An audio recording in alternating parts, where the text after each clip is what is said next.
ഒരു സന്തോഷ വാർത്തയാണ്. പിന്നെ നമ്മളെ വിദ്യാനഗർ BC റോഡൊക്കെ പിന്നെ വണ്ടിയൊക്കെ മുകളിൽ പോകാൻ തുടങ്ങിയിട്ടുണ്ട്. പിന്നെ ഏറ്റവും നമുക്കൊക്കെ ബുദ്ധിമുട്ടുണ്ടായതോടെ ഒന്ന് വിദ്യാനഗർ, ഒന്ന് BC റോഡ് ജംഗ്ഷൻ. ടൗണിലേക്ക് എത്തണമെങ്കിൽ ഒരു അരമണിക്കൂർ 3/4 മണിക്കൂറെല്ലാം പിടിച്ചോണ്ടായിരുന്നു.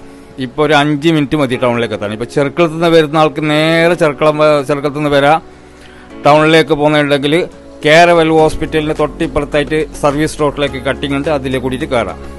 അതുപോലെ ടൗണിൽ നിന്ന് വരുന്നുണ്ടെങ്കിൽ ഈ നായ്മറ മുതൽ ഇറങ്ങുന്ന ആൾ, ആലമ്പാടിയിൽ ഇങ്ങനെയൊക്കെ വരുന്ന ആളുണ്ടെങ്കിൽ, പിന്നെ ടൗണിൽ നിന്ന് വരുന്നുണ്ടെങ്കിൽ അണങ്കൂർ ജംഗ്ഷൻ കഴിഞ്ഞിട്ട് കുറച്ച് മുമ്പോട്ട് എത്തിയിട്ടാകുമ്പോൾ പെട്രോൾ പമ്പിൻ്റെ അതിൻ്റെ ഇടയിലായിട്ട് പിന്നെ ഹൈവേയിലേക്ക് കയറാനുള്ള കട്ടിങ് ഉണ്ട്, അതിലെ കൂടിയിട്ട് കയറാം, നേരെ വരാം. പിന്നെ പാർട്ടി ഓഫീസിൻ്റെ തൊട്ടപ്പുറത്തായിട്ട് BC റോഡൊക്കെ കഴിഞ്ഞിട്ട് നായ്മറ മുതൽ ഇടയിൽ ഒരു കട്ടിങ് ഉണ്ട്, അതിൽ കൂടിയിട്ട് സർവീസ് റോഡിലേക്ക് കയറാം. ഓക്കെ, ഇപ്പോൾ ഒരു നല്ല അടിച്ച് പായിക്കാൻ പറ്റുന്നു. ഓക്കെ.